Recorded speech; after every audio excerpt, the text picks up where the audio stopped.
Hello and welcome to episode 19 of Missed Mando, Ontario's source for the latest in the disc golf world. I'm your host, Robbie Holden, joined as always by my friends and co-hosts, Sean Galbraith and Galen Naidu-Harris. Sean, how are you doing, my friend, and what have you been up to since our last episode? Doing great, Robbie. Last weekend was the Queer Disc Golf Chains for Change, the year that was queer year-end wrap-up out at Kelso, and it was an amazing event. One round of doubles. I wasn't playing; I was just helping out and volunteering, and it looked like it was an amazing event for everybody. We had a great turnout. The thing more than sold out. Lots of money raised. Andy and Christina at Queer Disc Golf do such amazing work, and it was a great year-end finale.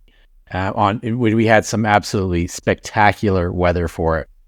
And then today, if you were following, well, today being a few days ago, by the time we release this episode, if you were watching our Instagram feed, I was doing a one disc challenge out in Mississauga.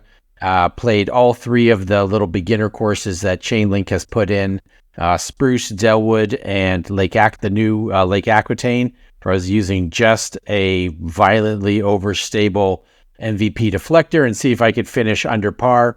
And as always, my putting completely let me down, and I finished even par. So that was a total fail. How about you, Galen? What have you been up to?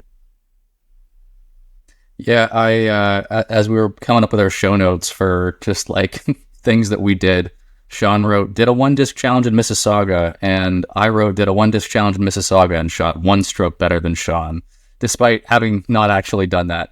But I was thinking today as you were doing that, I was loving watching the updates. I do think it'd be fun with me throwing lefty full-time now, if I did a lefty challenge on the same courses to see how it would score, because I think I'd probably be like in the same neighborhood if I used a full bag and like my offhand, probably a couple strokes over par, but like not like orders of magnitude different, I would hope.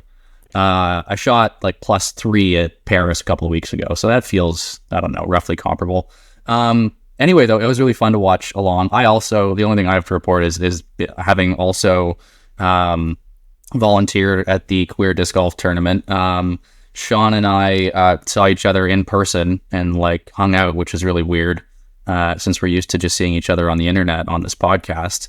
But yeah, that was an awesome event. Andy and I have been messaging back and forth for months as they've like undergone the process of getting things together, and they've updated me like as they've gotten new sponsors with art, what they're planning for the discs and everything.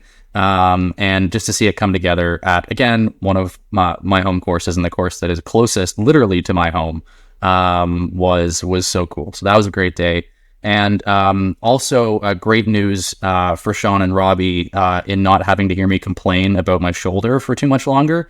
I've started to get some physio, so 2 physio appointments down, 1 massage therapy thing down, all on those dollars that I've been paying in and not using forever with my health benefits at work.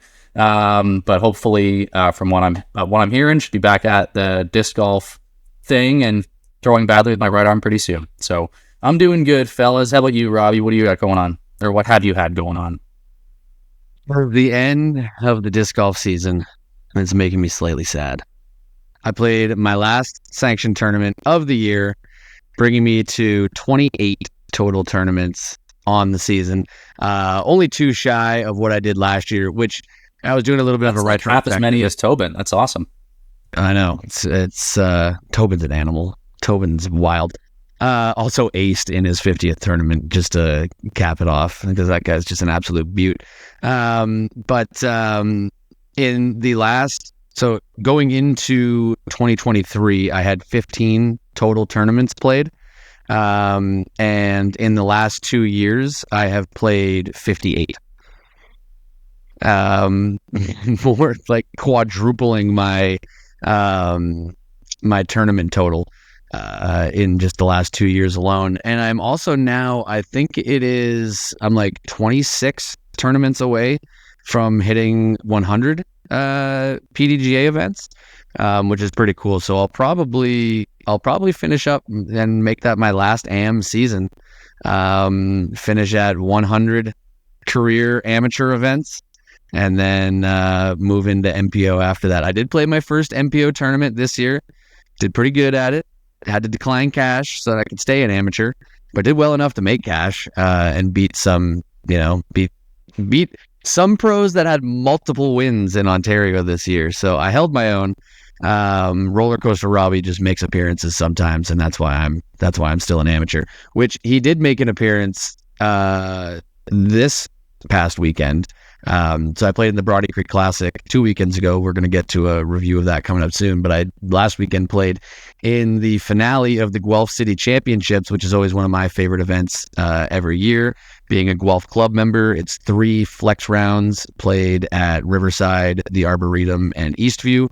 You have a whole week to register a round with someone else competing in the tournament, so that no one's just going out there and putting in fake scores. Someone has to be there to witness it. And then the 4th round is a tea-timed event at Vic Park Valley, which is always a blast. And Roller Coaster Robbie was all over the place. I went into the round, tied for second, in a 3-way tie for second, but 3 shots back of Jeff Badikoff, who was sitting nice and pretty in the lead. And then with 9 holes to go, so through 9 holes, I was actually shooting 7 strokes better than Jeff and went from trailing by 3 to leading by 4. And then I ended up losing by 1. I took a triple bogey on a really easy hole, and then I bogeyed 17 and 18, and he took a birdie on 17. 2-stroke swing there to tie it up going into 18, and then I took a bogey. I had a putt for par that was about, I don't know, it was a really uphill putt, but it came up, it was like half an inch short of going in, but instead just came down, landed on the rim, and kind of bounced up and backwards to take the loss. So Roller Coaster Robbie was in full swing this weekend, but he's kind of getting ready to go into hibernation. It's winter season. Not gonna play much disc golf when the snow is out, but who knows what this winter will hold. But that's it that has been going on for me. What do you boys say we move on to some Ontario news? Oh, let's go, Shawnee G. I also played the Brooklyn Okrafka and Colleen McInnes fundraiser event down at Mohawk, and I took down my very first MP40 win. Oh, you're a pro. It was solid. That's right. I'm declining cash to retain amateur status. There was also no cash on the line. I don't think you have to do that in an unsanctioned event. I don't think not so. Sanctioned. It was also, there was also nobody else in the division. And so let's go. I got a trophy. It doesn't matter. A win is a win, even if you don't beat anybody. So I'm very thrilled, I guess. It's fine. It's cool. I was hoping to actually, because it was unsanctioned, I was like, I'll play against some players who are just going to absolutely smoke me.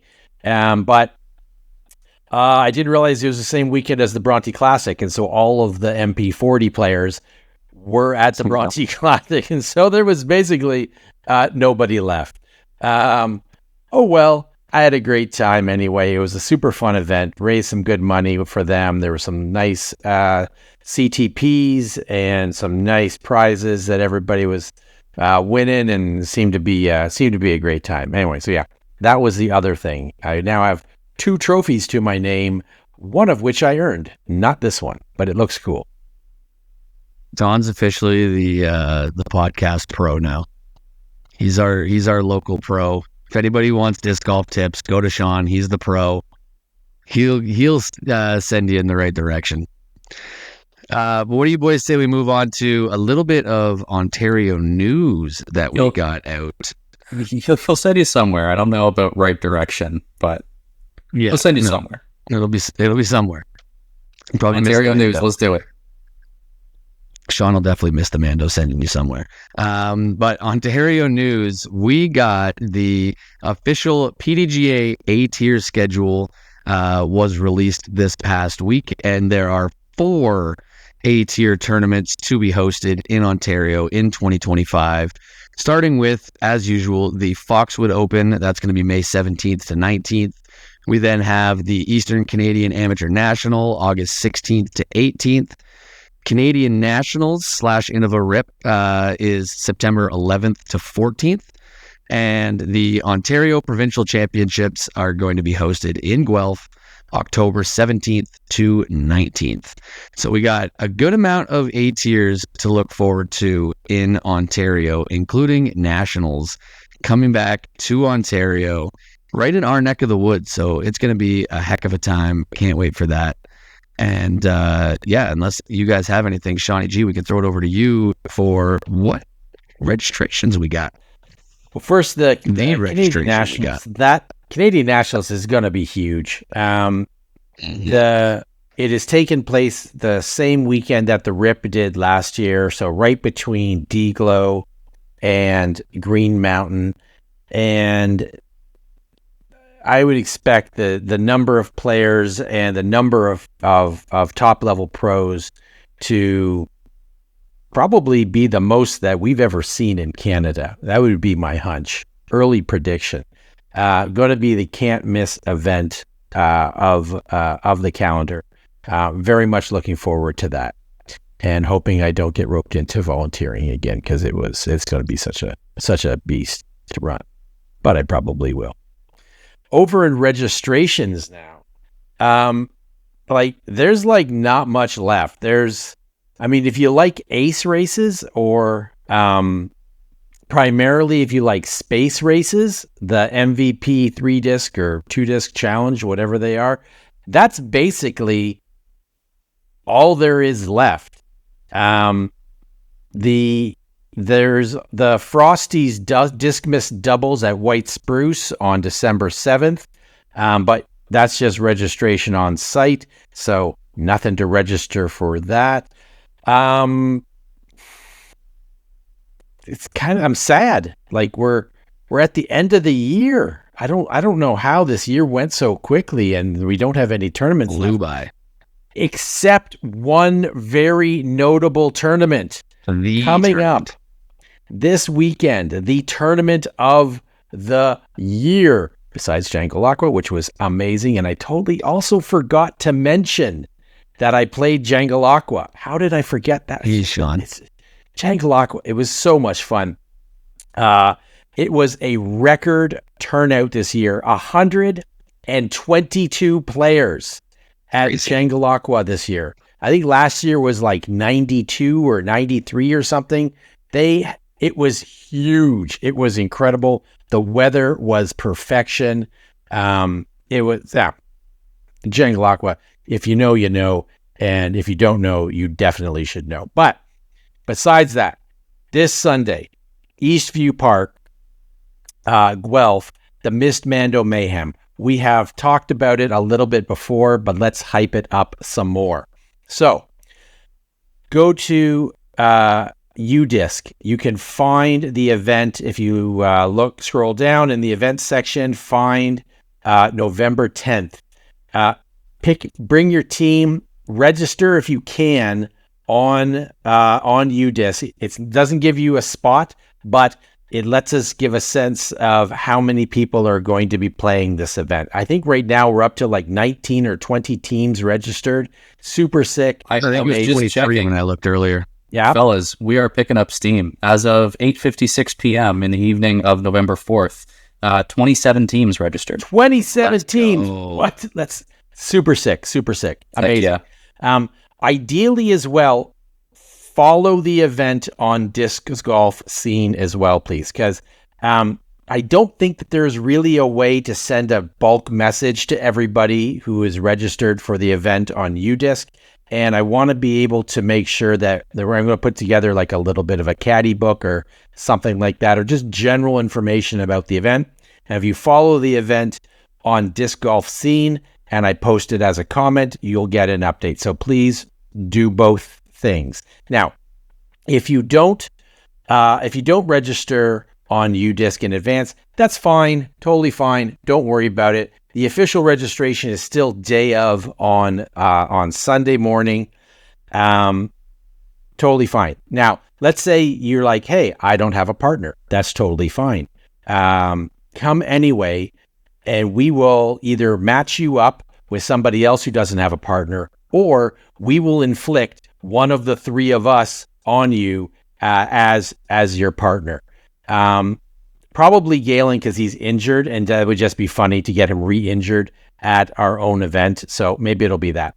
But anyway, come out. We've got room for at least 40 teams. We've got a 20-hole layout, which I'll talk about in a sec. And we'll just add ghost holes. We're not going to turn anybody away. We want to raise as much money as we can for the Seed Food Bank in Guelph. I reached out to them today. They're very excited for this event, and they really appreciate what we're doing. So come out, bring a non-perishable food item, and that will earn you a mulligan.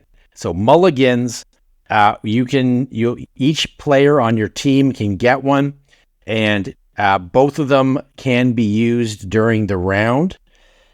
Now, if you use a mulligan, you gotta take it. It's not a best of between the two of them. You gotta take that. Now, if you use your mulligan because your shot sucked, then you still have a choice between your partner's disc and your disc, but you have to take your disc is the one that you use the mulligan on. So that's fine. Still best disc doubles.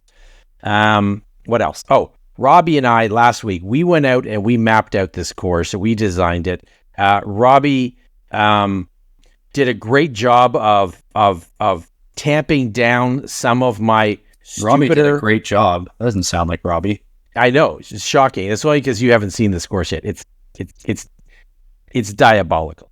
But Robbie kept me in check. I had some truly stupid Mandos planned that just would have been resulting in people just like laying up, and that's just not fun. So he scaled it back to be just ridiculous and not idiotic. And this is a huge benefit. I think just Mandos, not including some of the other fun little things we have in store for players. I think we're up to what is like 25 new Mandos on the course, Robbie. Does that sound about right? I think, yeah, something like that. 20 holes, and some holes have multiple Mandos on them. So there's going to be a lot. Yeah, we got a roller Mando. We have a couple throwing up Mandos. We got some double Mandos. I think we're working on some quad Mandos. Like, it's just going to be ridiculous. Very much looking forward to seeing how everybody does. Again, $20 a person. We're going to have payouts for the top three teams. We got two divisions, sort of the advanced, what we're calling pro, but really it's just more the advanced division. If you're a good player, even if you're a good AM player, you're going in pro. And then the amateur division, which is the sort of beginner and intermediate level, it's going to be great. This course, there will be no distance advantage. I guarantee you. If you can throw far, that's great. You do not need to bring that game to this course because of the Mandos. It is going to be a great equalizer, and even somebody who plays as badly as, let's say, Galen does, he would be able to do really, really well going up against the pros. And that doesn't mean that I will, to be clear, but theoretically, I could. Yes, it is theoretically possible that could happen, but it probably won't. So come out, bring your $20, bring a partner if you can, bring a food item. We're also going to have some Missed Mando merch on sale. I got a couple snapback hats. I've got a new order of Flex Fit fitted hats. We're going to have some stickers for people. I'm going to have some bag patches, including comically large, ridiculously big patches that honestly, I don't know what I'm going to do with them. So I'll probably just give them out or something as a consolation prize. Who knows? It's going to be a great, great event. So definitely sign up on UDisc and come on out. You guys excited for this event or what? Absolutely stoked. Very excited. I have certainly considered throwing my arm out of its socket in order to play the right way and give myself like a 1% better chance of winning. But I have actually resolved to not do that and play lefty only on the weekend. So when you say that you'll be inflicting us on someone, that is exactly what I have in mind. It's going to be an awful experience for everybody involved, and I'm going to have a lot of fun. And I'm very If you get me, I'm only going to use a Berg. I think that only using a Berg is probably not a terrible strategy on this. Yeah. I don't think you'd actually be only much of a disadvantage. I'll only use a tilt instead. Only use Sean's deflector from his one disc challenge. Yeah. Not a bad plan. Not a bad plan. Again, this course is ridiculous, and there's no strategy that is bad enough that it actually wouldn't work. I don't think it would. So if you've played Eastview Park in Guelph before, you are going to be throwing none of the same lines that you've thrown there before. Perfect, because those lines haven't worked out for me at all. Is that it for registrations or anything else you wanted to mention for the Miss Mando Mayhem, Shawnee G?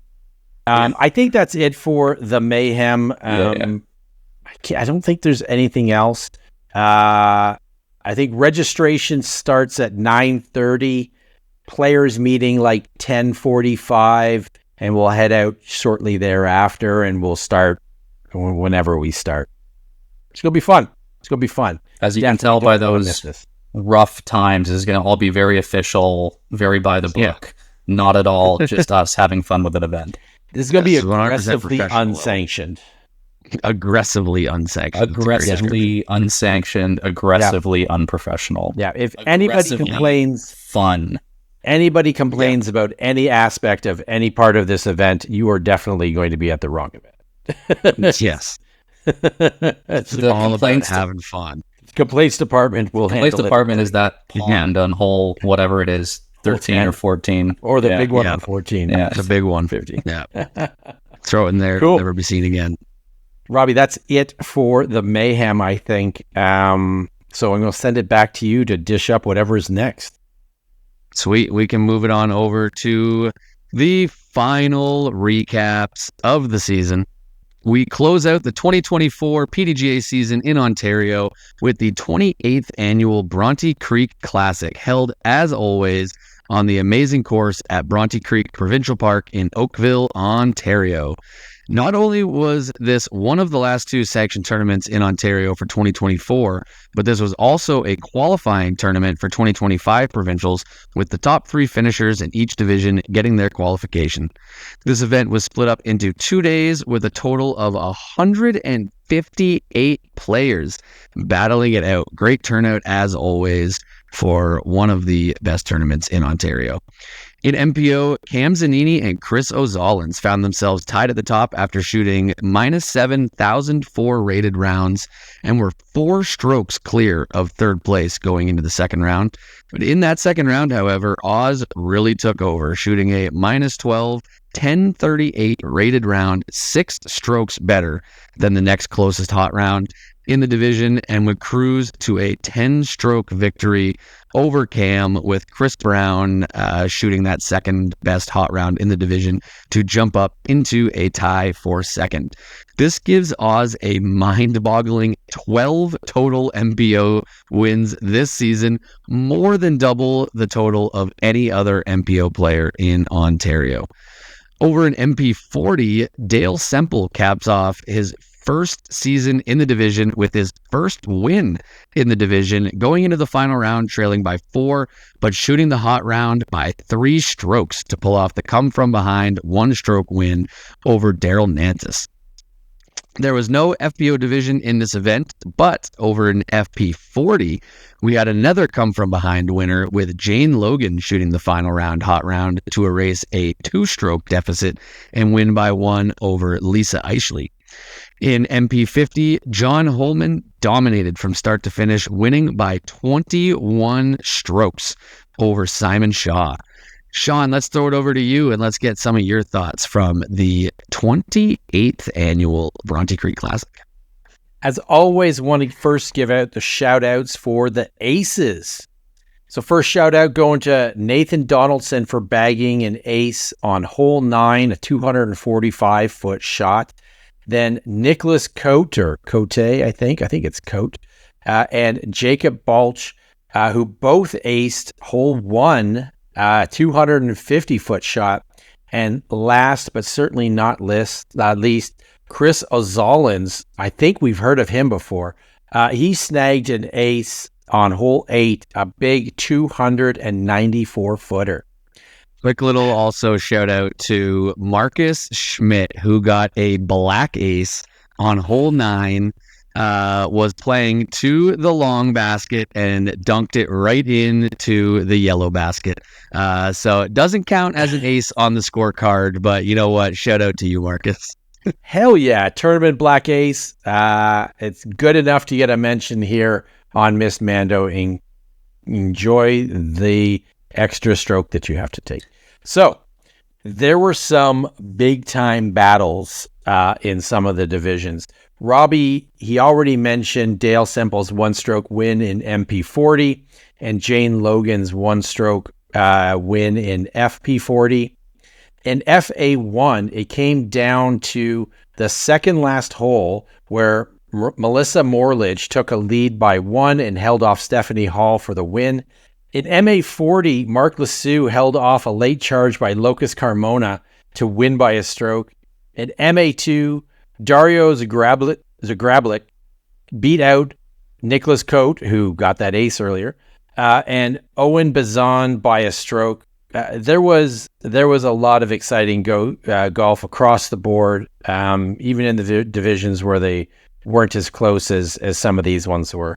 Galen, over to you. Yeah, if you saw me making a face, it's because I've never known how to pronounce Dario's last name. I have seen his name all over and towards the top of leaderboards before, so I should probably figure it out. I feel bad getting names wrong, but when he comes up again in his next win, I promise to actually get it right next time. I don't even feel bad because Dario's one of my buddies in the disc golf world, and I feel like I get it wrong every single time I say it too. I was really messaging him earlier today about F1 races on the weekend, and he's going to get a kick out of the butchering too, because it's not the first time that's happened for him. You could also just move to calling him Dario Naharis and have him grow his long, luscious hair like in Game of Thrones. I don't know. Could be an option. Also, when you said that Oz, I knew he had an ace last weekend. I guess now it's, last weekend. I was going to say 2 weekends ago. Hole 8, I'm assuming at 294 feet, that is shorts to reds. That is an insane... Longs to yellows. Longs to yellows. That's still kind of nuts, but I was thinking he would hit... I mean, it's still sweet. Reds. That's also crazy. You got to have a real tight, real special line. I wouldn't have thought that's 294 feet.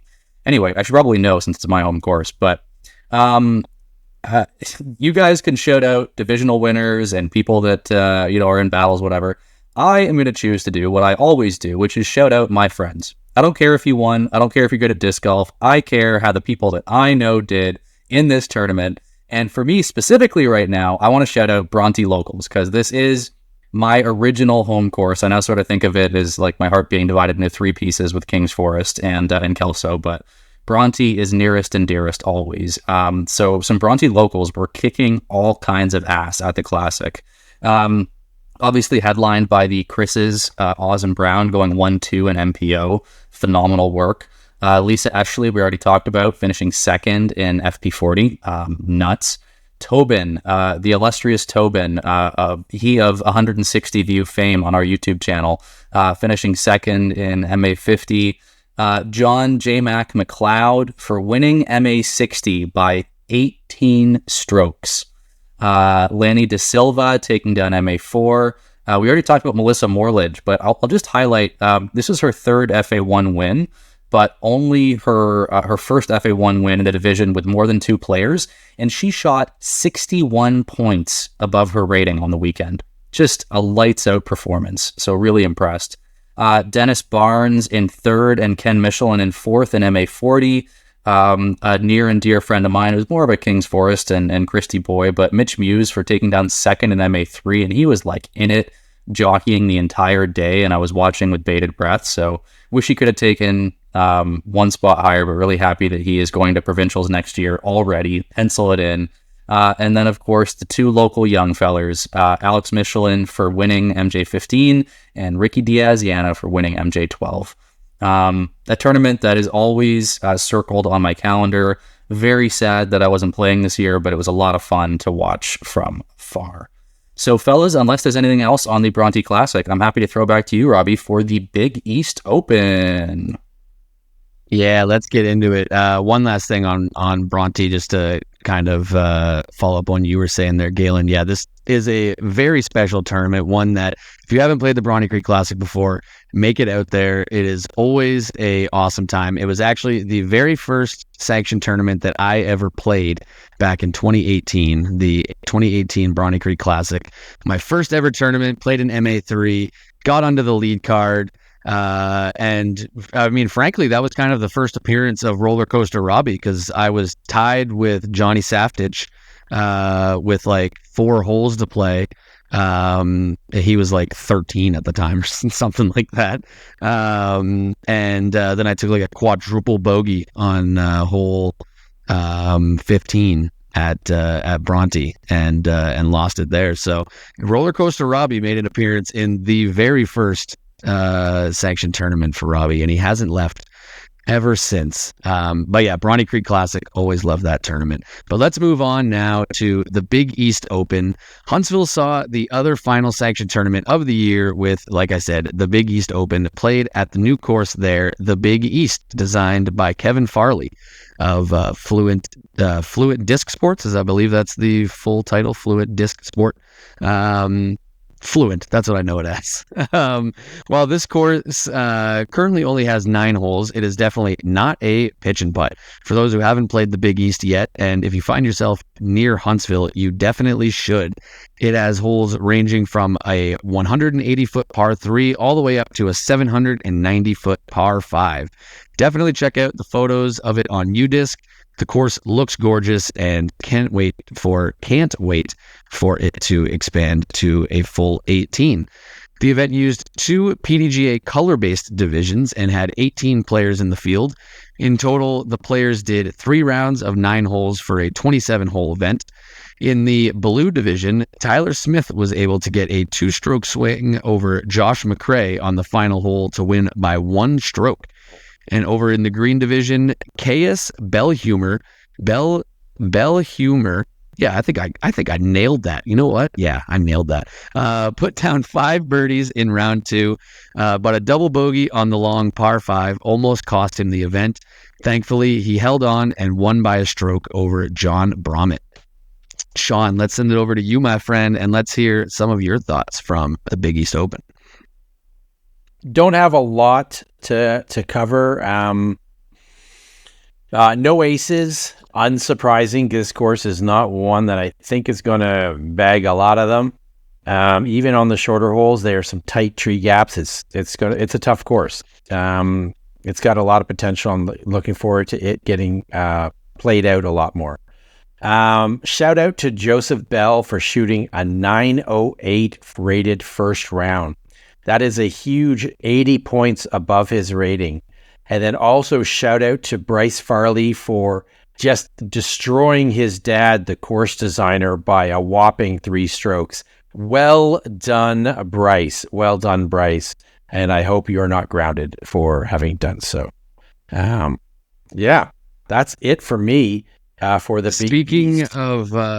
Speaking of Bryce, is one thing that I didn't mention in the intros of what we've been up to lately. I did commentary on the junior provincials that was held out at P15 and on the P2 course out there as well.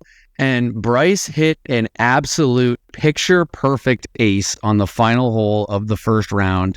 The catch cam angle of it, right behind the basket with it flexing in, it like looks like it's coming into the camera and then just cashes right into the basket. It's one of the most perfect catch cam ace videos that like ever was. And anyone that wants to check that out and see just how good Bryce is, go to Canadian Disc Golf Productions on YouTube. You can check that out there. But we are going to switch gears now and send it over to our interview. We've got back for the first time since Missed Mando episode 2.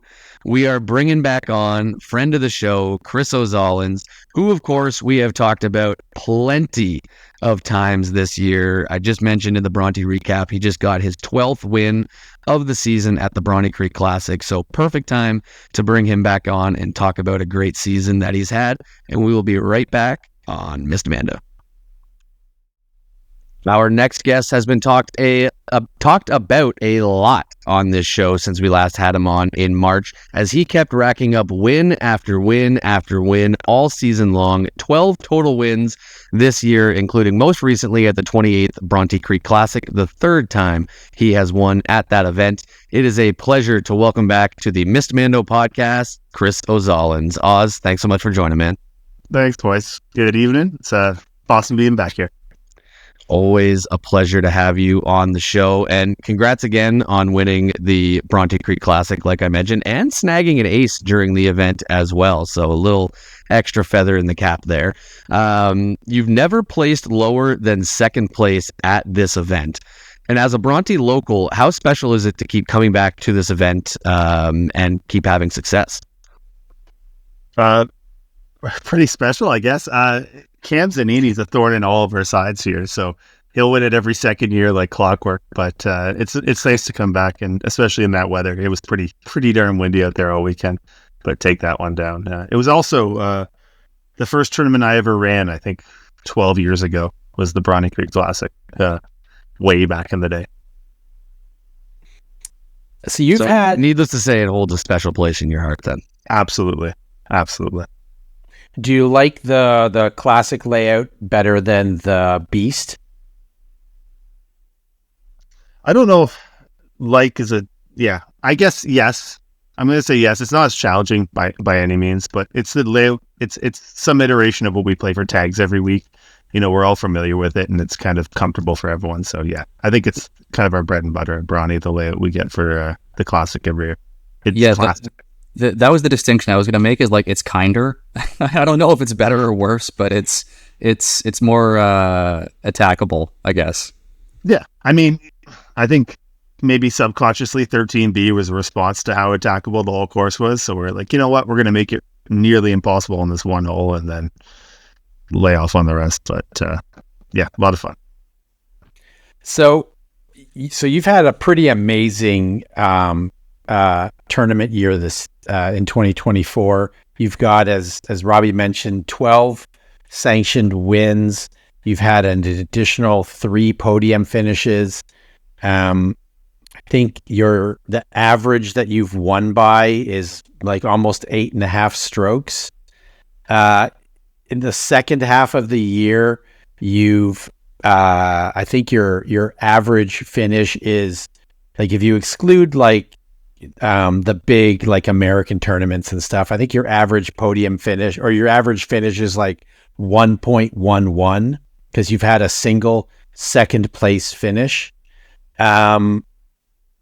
You mentioned when you were last on that you were either fully healed or getting close to fully healed from your injury from last year, but that you're, quote, not getting any younger. It seems that you're not getting any older either. How is the injury progressing, and how do you feel about your 2024 season? Honestly, Sean, I've been almost not, but very sparingly throwing forehands the rest of the season. That shoulder injury came back. I fell down a flight of stairs, I think, mid-season this year at an Airbnb up in Halliburton for the Abbey Gardens Open, and just did something to my shoulder. But I mean, surprisingly, sticking to backhands has actually worked out for me. So I don't know, but yeah, I'm still not getting any younger. It's definitely like, this is something that I think 10 years ago probably would have healed, with a week or two of rest. But just been playing through it. Looking forward to the winter, putting King's Forest in and kind of taking our time after that, though, because I'm still affected by this. If you look at my my Worlds performance down in Virginia, I think I maybe could have used a forehand down there. We just exclude that one. It didn't happen. It was still a lot of fun, so worth the experience. But, yeah. How did you like the courses at Worlds? Phenomenal. Yeah. Like Ivy Hill is a course that very challenging, but if I could go play that, if that was local to me, I'd be there, every day, every second day. It was fantastic. Scenic. New London Tech is phenomenal too. These are great courses. They're just they're step harder than anything we have here, to be honest. When you're getting those 459 to almost 500 foot par threes in the forest, makes you feel like you're at Scarlet Woods in the winter. With more forest. Yeah, more. Exactly. Scarlet Woods in the woods. Well, hey, let's get your forehand back on track. As I understand it, Airbnb is a very rich multinational corporation. So if you have to file a lawsuit, I understand Robbie is certified as a lawyer. He's been telling me, so we can get you hooked up. But let's not. The key is, so the key seems to be, if you want to win almost every event, you need to fall down a flight of stairs and re-injure yourself so you don't throw forehands. This is what I'm taking from this conversation. And so I'm going to go find a big flight of stairs and just throw myself down it. Sean, I think you have to work on your critical thinking skills, because I don't think that is the takeaway. But I can't argue with the facts of the matter, which are Chris fell down some stairs and then he's been playing really well and won almost everything. All jokes aside, it's like, I'm sure you guys are familiar with this. You play a one disc round, or you got a couple discs in your bag you focus on, and that ends up being that like hot round for the week or the month or the year for you. And I think sometimes, kind of depending on one thing and honing it more because it's all you have, I think it does end up paying off. There's not the variability of I'm going to forehand now, and we all know forehand's a lot more variable as far as release angle than backhand is anyways. So I don't know. If I kept metrics on my shots hole by hole, I'd probably see there is more consistency there now too. But yeah. Well, maybe Sean was right. Maybe we got to all throw ourselves down some stairs and create an injury of some sort and adapt our game, and 2025 will be kinder to us than it's been. Speaking of playing events and of like sort of looking ahead, you played 22 sanctioned events like this, which for everybody who is not named Tobin is a lot.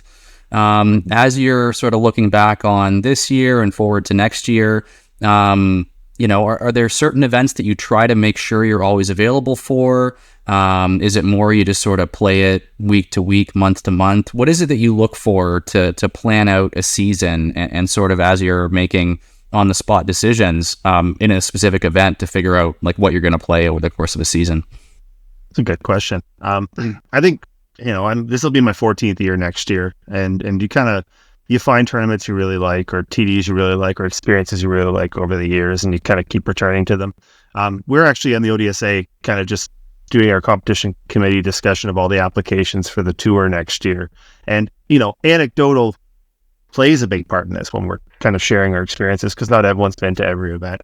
But yeah, there's just certain kind of communities. I like to dip into a bunch of communities in Ontario and see what they have to offer, because especially when it's like a club and their pinnacle event for the year, and you can kind of go play that rather than kind of sit at home and play one of the 10 that are at, Bronte. I'm not saying there's a ton at Bronte, but there's courses that run multiple tournaments versus the course that kind of focuses on their energy on one event per year. So events like Black Fly Fling, I always love to go up and hang out in South River, or the Blueberry Brawl, which if you guys saw it, and you probably talked about this, I didn't hear the first half, but Thomas and Alicia have been doing a lot of work trying to get another course up there on with Golf Sudbury, and so they had a little tester event. I think they might expand that field for next year, which would be phenomenal for everybody.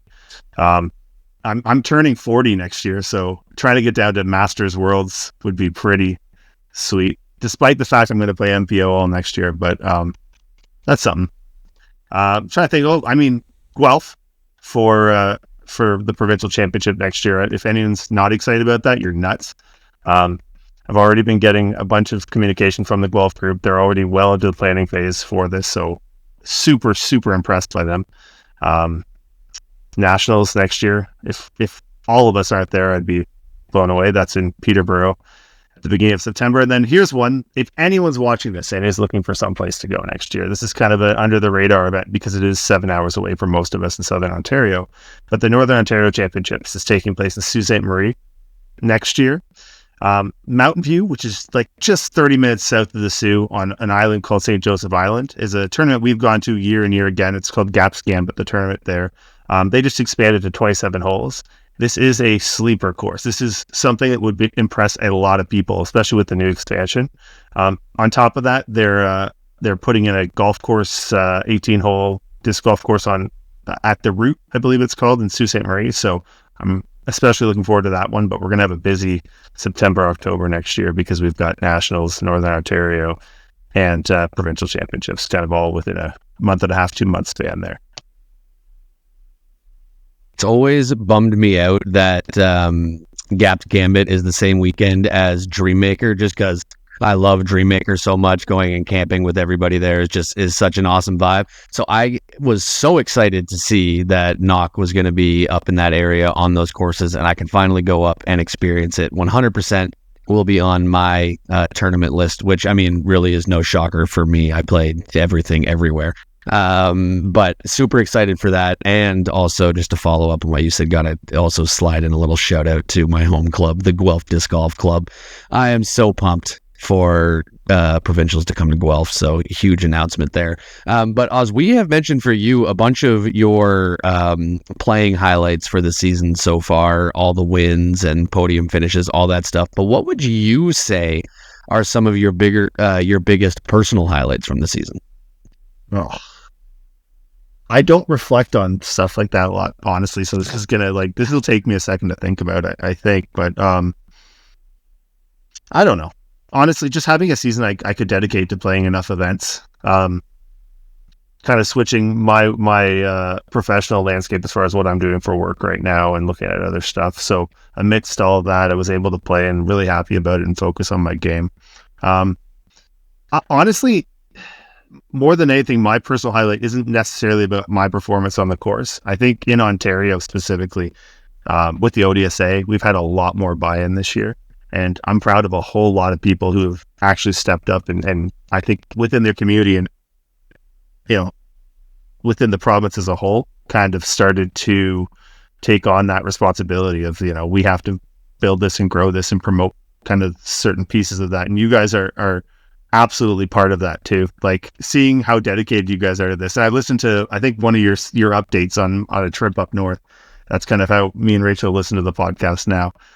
The level of detail and the amount of work you guys put into this, holy smokes. Not to turn this to you, but you guys are focused on it, really, really, really, really committed, and that's appreciated. And there are more people like you in Ontario, I think, that are seeing I know you're not doing this for money right now. You're doing this for the love of the game, and that's really appreciated. So my highlight would just be to talk about the growth. I know disc sales are falling through the floor post-pandemic and everything, but I think everyone's kind of investment into their communities definitely, rising tide that lifts all ships, and it's really nice to see.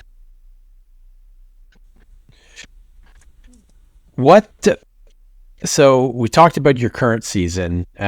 Before we transition into some more ODSA talk, what does the off season look like for you? Is there an off season? I know you're signed up to play the Memorial in January, and I think this is your 7th time playing it, something like that. Is that an event you particularly love, or is it just it's friggin' cold in Ontario, I need to go someplace warm, and 100%. That's good enough? Yeah, 100%. That's what it is. It's also, Fountain Hills is a lot of fun to play. Yeah, I'd been playing Las Vegas Challenge for a while when it was still in the Disc Golf Pro Tour, but to be honest, Las Vegas is not that warm in January, February. No, surprisingly not. It snowed 2 of the 4 years I was there, and so I was kind of we'll stick to Arizona. But the off season, honestly, is a big part of it's going to be healing up properly now. I'm still going to physio for my shoulder. I always put off my gym membership till the end of the year too, so that I don't have to pay for it through the summer. Because you guys are like me too. That every second I get, I want to go out to the disc golf course if it's not, dedicated to other people who need my time. But so going back to the gym and strengthening my back and shoulders and all that fun stuff that gets crusty when you're older is going to be a focus for me. And hopefully come up swinging next year. Yeah, no, I 100%. And I'm sort of going through for the first time, like an injury while playing sports and trying to rehab it. So it's been an interesting experience for me, like first trying to figure out what was going wrong and then figuring out, okay, now that we've isolated what the problem is, how do we try to build back a little bit better and avoid that next time. So I get a lot of empathy in my heart for that because it's new for me and it's kind of hitting hard that I'm like, oh, I didn't realize I've just sort of been going through my life feeling like I'm indestructible and everything's fine when I do sports. And now here's the thing that's sort of setting me back. And like I haven't consistently played in like 2 months, which I haven't had a 2-month stretch of not playing in the 4 years that I've been playing. Not even close to it. Anyway, enough injury talk, but I can empathize with those feelings in your heart. Moving away from some sort of reflections on the course and more sort of higher level stuff. When we last had you on the show in March, which it's insane to me that was 8 months ago, we talked about the ODSA transitioning into the ODGA. Any updates you can share on how that process has gone and any reflections on sort of where you're at and how things are moving? Yep. So that's going to happen come January 1st next year. It's just a kind of name and kind. It's not really going to change anything as far as what we're doing. Our insurance will register as Ontario Disc Golf Association from now on as well. So if, for all those clubs who might be listening, get their renewal certificates in February, they'll read that now. As far as what we're looking to do, we're kind of expanding on kind of the standard programming we've tried to offer in the past, which is that Ontario Tour. It was called the Ontario Club Championship in the past. Now we're calling it the Ontario Disc Golf Tour. The Ontario Club Championship is part of that. Qualifying for provincials is part of that.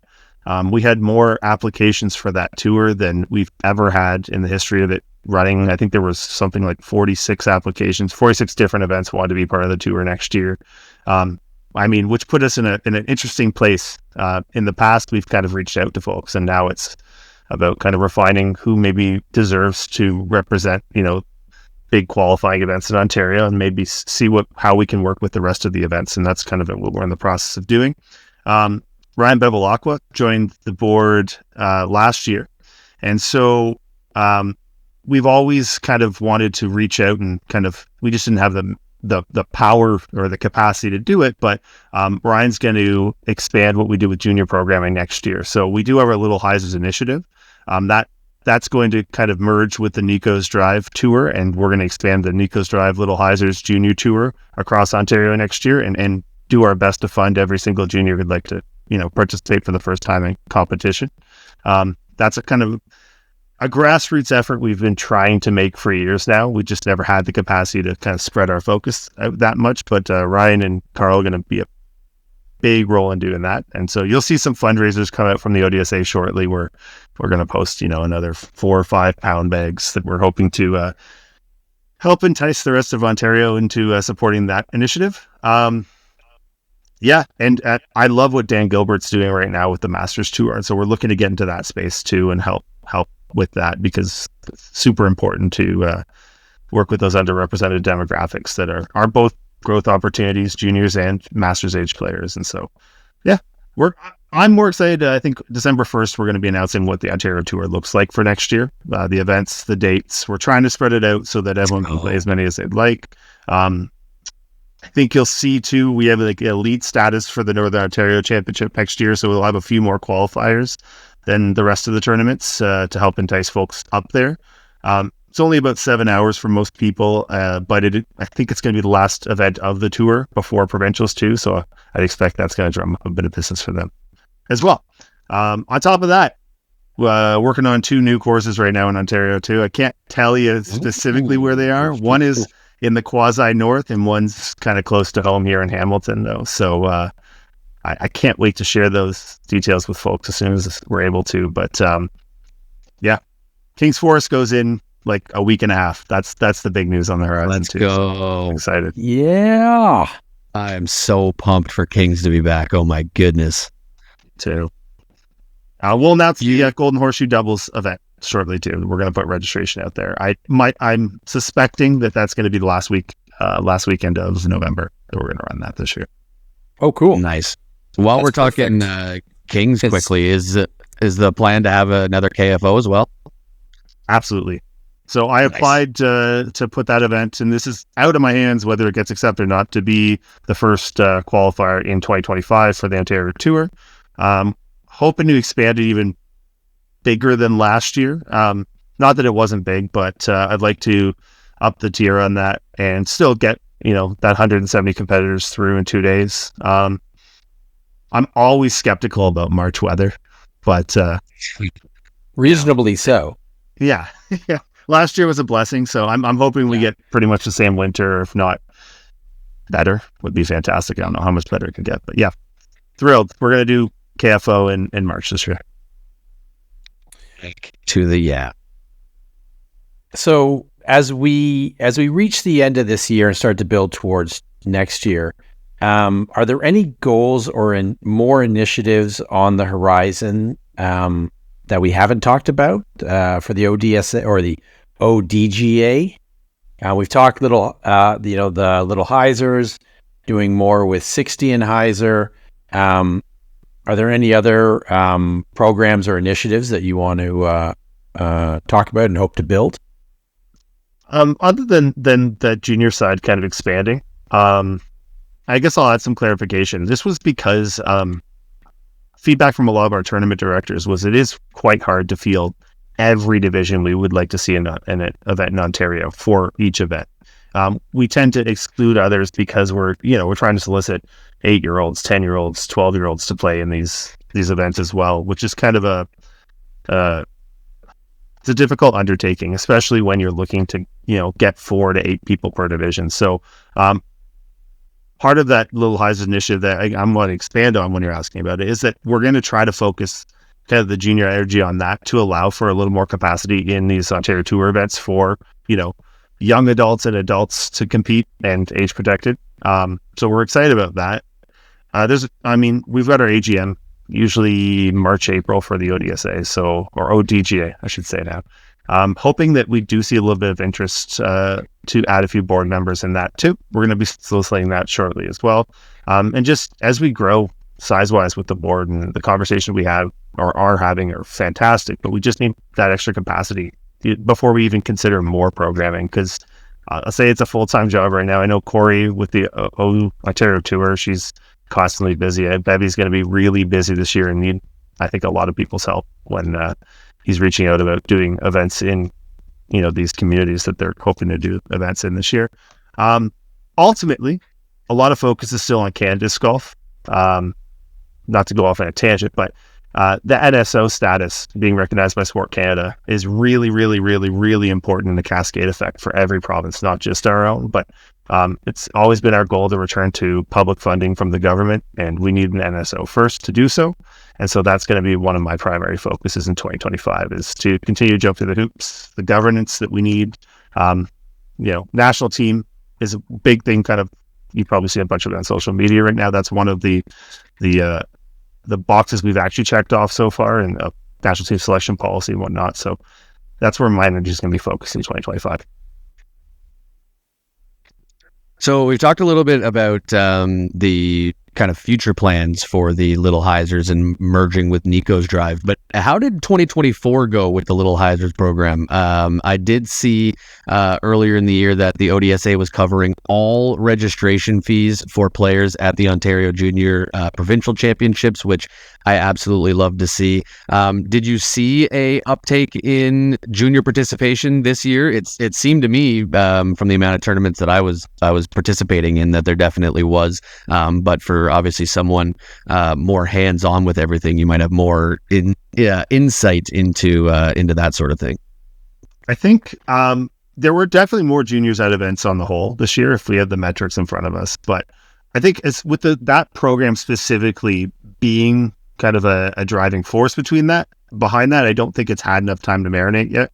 A lot of these things take it's really hard to get in touch with parents and let them know, hey, your child can play at these events for free. We have a subsidy program for it. And so that's why we've kind of switched to next year, just having it like, we want to subsidize this whole Little Heisers tour. The registration fee is $0. Come play a competitive event, it's free. And that's how we want to kind of use our money. We kind of got lucky at the end of the year. We did have some of that budget left that we allotted at the beginning of the year for Little Heisers. And so that's why we were able to reach out to Carl and say, listen, we'd love to pay for everyone. We want to see as many players as we can at your event.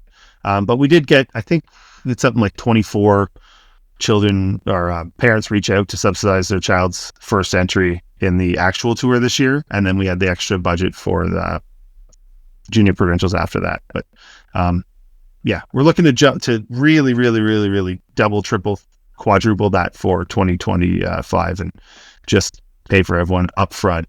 It's not complicated. We don't have to market it. Each event will be marketed. And so it being free would just be a byproduct of the program, and really, really, really, really important for the growth of our sport at kind of the grassroots level. I mean, we're still getting 25 to 35-year-old males to play our sport like gangbusters. It's just getting that younger side in is really important, not just for kind of, building the junior cyber sport, but by having a holistic sport that the government wants to fund in the first place, where they'll build courses for us. And there's that push from the community. Any of the other course builders in Ontario would kind of echo that same sentiment, I think.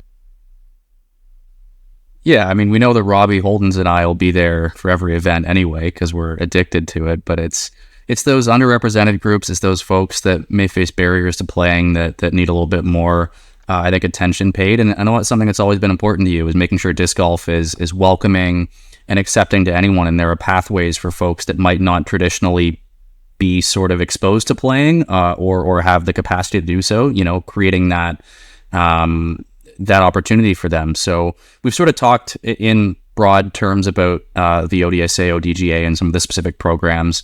And respecting, of course, the fact that capacity is a meaningful factor here. In like a perfect world, anything that you would sort of look to do or areas you'd want to branch out beyond the age-protected youth and I'm just going to say senior because I can't think of a better word, and I love calling Sean a senior when I can, divisions, as far as things that you would like to do if you had the opportunity to with the ODGA to create those pathways going forward?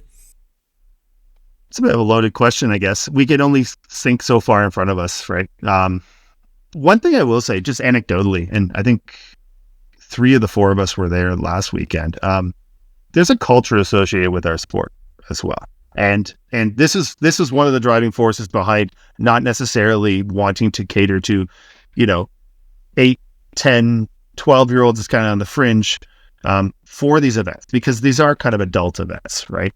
And it always felt, and this is from parent feedback too, that there was like this maybe not optimal comfort level with, the language being used, the habits going on, etc. at disc golf tournaments, and that there would be a better kind of space for these individuals. Now, we are all at the Queer Disc Golf event at Kelso, and it blew me away that half the people there, like every tournament in Ontario, usually I know 95% of the people in attendance there, just from, the recycling of, we all love the sport, we're all trying to get into these events. And we show up at Queer Disc Golf, and I maybe knew 40% of the people there. And I think it's not necessarily that the 60 I didn't know don't want to compete, but maybe the culture that we have associated with our sport right now isn't optimal for those people. And so, events like Queer Disc Golf, I think it shows their importance, and maybe not just, we are really focused on the competitive side of things with the Ontario Tour, but being able to branch out into more kind of accessible events that aren't kind of defined by the competition would be an area I think we could really benefit from, especially like just community-based events, not competitive-based events.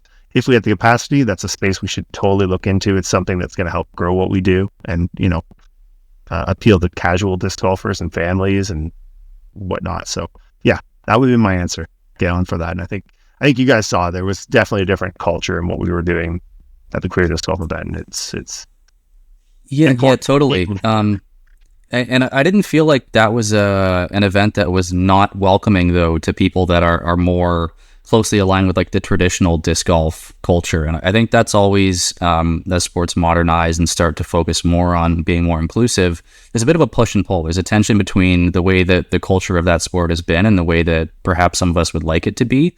But I thought that was a perfect event. You know, Andy does a fantastic job of creating an event that is welcoming to everyone.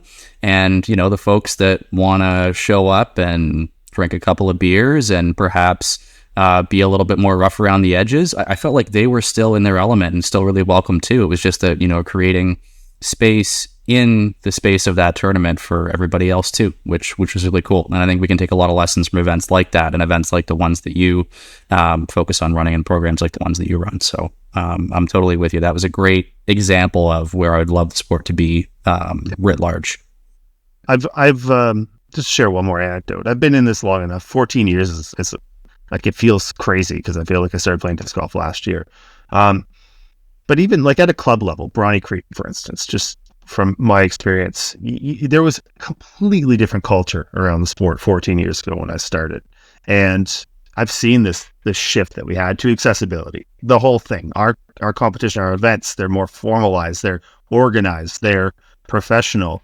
What we're willing to put up with, 14 years ago is totally unacceptable today. And it's a shifting of, society as a whole, but our sport has definitely streamlined itself towards accessibility. And that's really nice to see. And so I think it's just continuing to balance that with like being competitive and accessible, and still not keeping any of the old heads out, so to speak, but, having something that we can all play and still dump in the bad parts of our sport as we go. Because there were negative connotations in the past. There were things I didn't love about our sport when I first started, and it's kind of comforting to see kind of we've migrated together in a good direction.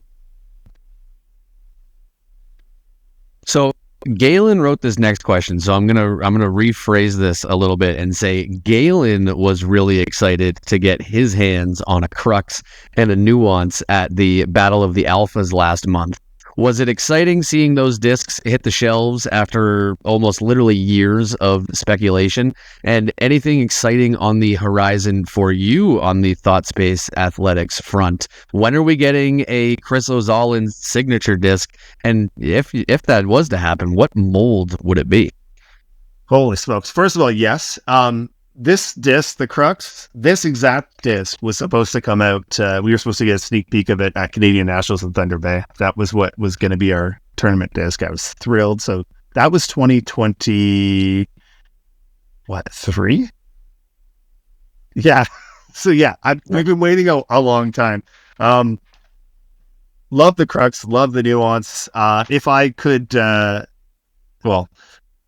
I might get some eventually. I don't think I'm getting, you got to win a Disc Golf Pro Tour event to get on a disc like this, but I will have like my fundraiser runs eventually. If I could do it, what disc would it be on? I'd practice all day. I think just because of where we play and how short the holes are, I think I throw it for 90% of the holes that we play. So probably a practice, although the Crux is a phenomenal disc, especially in this plastic. If you haven't tried Aura Nebula, James Proctor Crux, Little Beefcake, not quite a MD5, but awesome disc. I thought there was a second there where you might pause as you thought about it, and our more astute viewers might have noticed me go unmuted for a second there, and I was going to guess Praxis, so I want all the credit for something that nobody can verify by in my own brain going, oh, it's got to be a Praxis for Chris. Because you throw that so well. This disc has gotten me so far. This disc alone, I don't know how it is this. 7 tournament aces on this thing. It's probably made me over $2,000. It would have to be a Praxis for sure. But this thing's so beat up and old, I can't believe it. But it's got the woof on it. We did those jerseys for provincials one year, but yeah, Praxis, hands down, no question. Aaron at Thought Space, make this happen. Come on. I hope he's listening. That'd be amazing. We need this. Yeah. But there's also I'm not gonna spoil anything. I'll leave it at that. There's more coming. No, what a tease. No. You can. Exclusive drop here on Miss Mando. Yeah. Spill it. Breaking news. We'll keep it there for now. We'll keep it there. But, Damn you. Keep your secrets. yeah. Yeah, our listener, singular, really wants to know. I think Galen wants to know the most, which is the best part. 100%. 100%. So look, Yeah. I can kick him out of this thing, and you can just tell us. I have no problem with that. I'll tell Galen personally later, Worth a try. but I don't want to ruin the surprise. People work really hard to get to spill the beans. So I'm excited to find out whatever the hell that is. sweet. Sweet. So since we had you on the show last time, we started a new tradition of sort of a lightning round of just quick questions, sort of what comes to mind first, and then we'll let you go. So first question, what is your favorite course to play? The best course you've ever played? I'm going to go with Maple Hill. Solid pick. Yeah. It's number one for a reason. Yeah, great answer. And on a similar but also very different note, what is the hardest course you've ever played? Hardest good or hardest bad? You take that question wherever you want to, Chris. Okay. Well, you know where I'm not going to go, Galen. So, hardest course I've ever played. I will say, with the OB we had in the tournament, New London Tech. I think if you could throw a forehand, it would be a little easier, but New London Tech. It's built for big arms and it's built for accurate throwers. So yeah.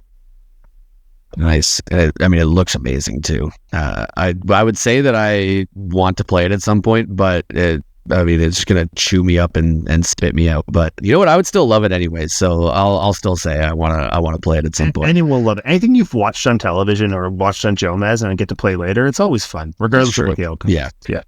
That is true. Next one for you, Oz. One sport to play or watch other than disc golf. What are you choosing? Easy hockey, through and through. Nice. I'm a big hockey guy. Always will be a kid. Yeah. You're road tripping to the next Pro Tour event. What song coming on the stereo are you instantly cranking up and singing all along to?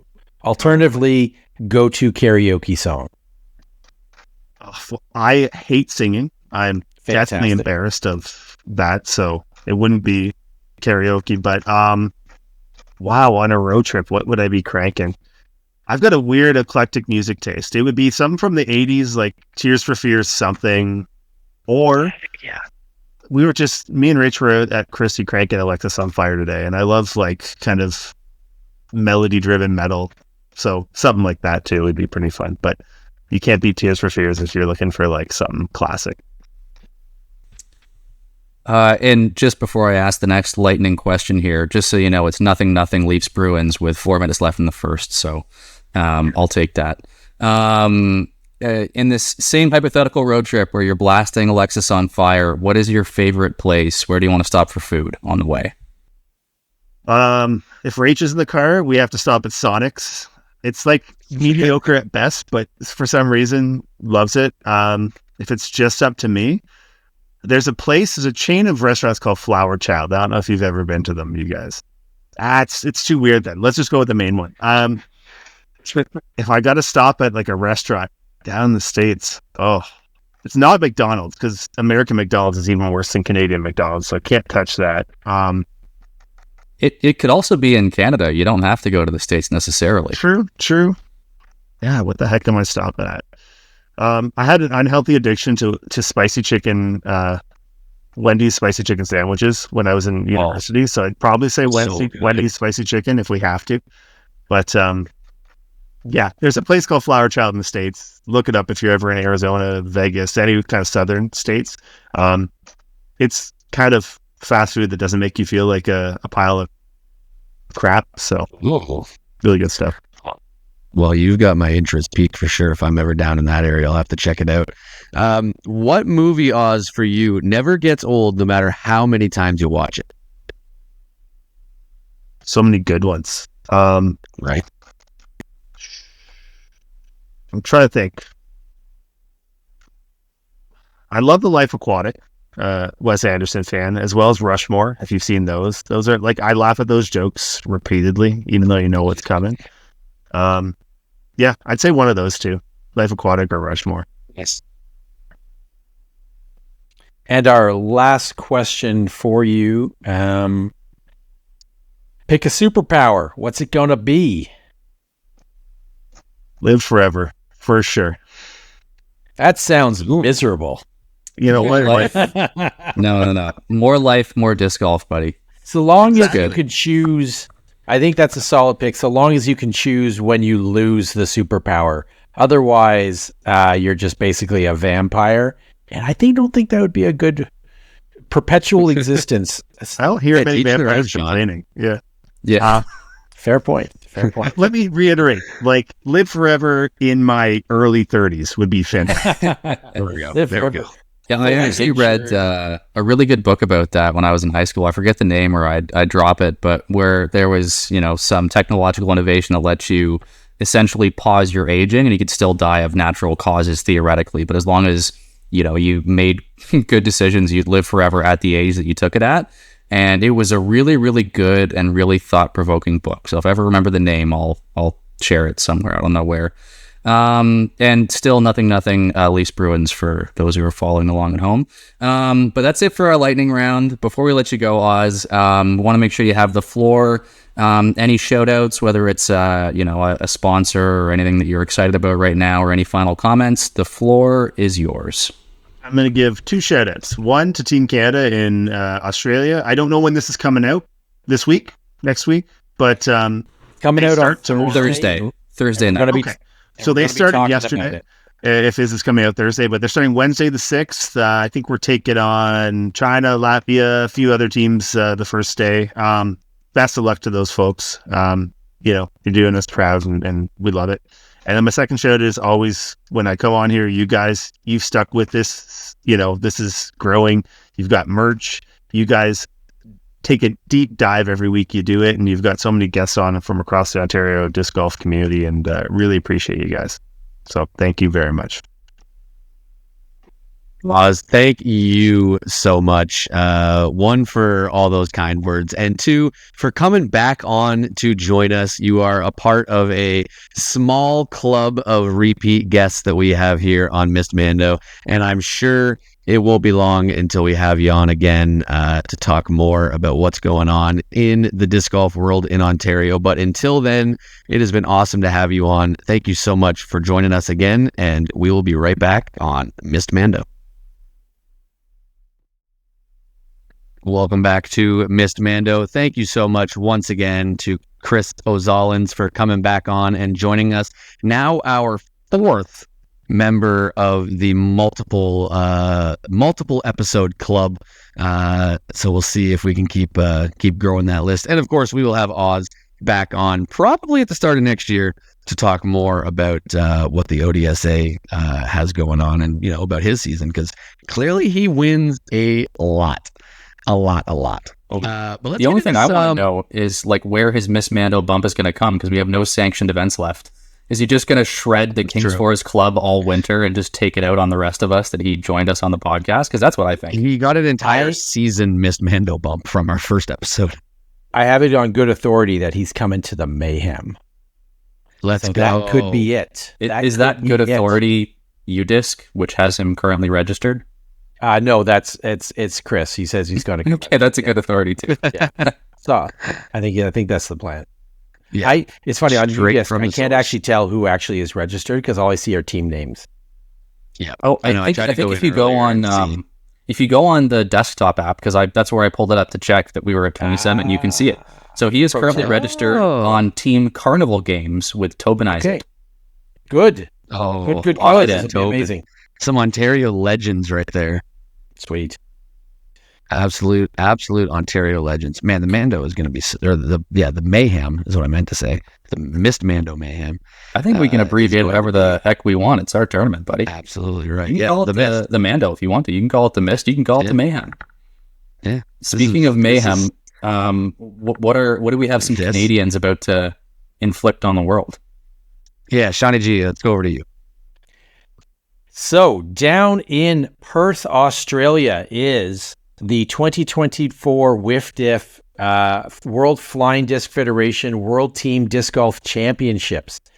They're going down this week, probably starting about the time that this episode drops, despite the 85-hour time difference or whatever. Some are down there doing practice rounds already. Yep. Our friends are down there. 3 friends of the show are there to take on the world. We'll get to that.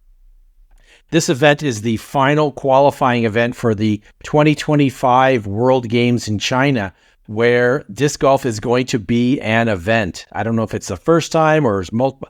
It's going to be there, and this is a qualifying event for that.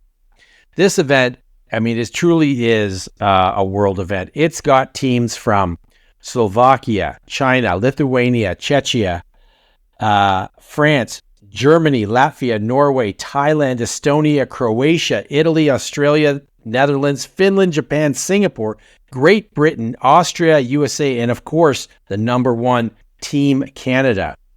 The event is... Where in the world is Sean Galbraith? This event has both singles and doubles matches. I'll be honest, I don't really know all the formats, how it all works, but I know that singles and doubles are part of it. Team Canada taking on the world. This is who is on it. In MPO, Invermere, BC's Max Regitnik.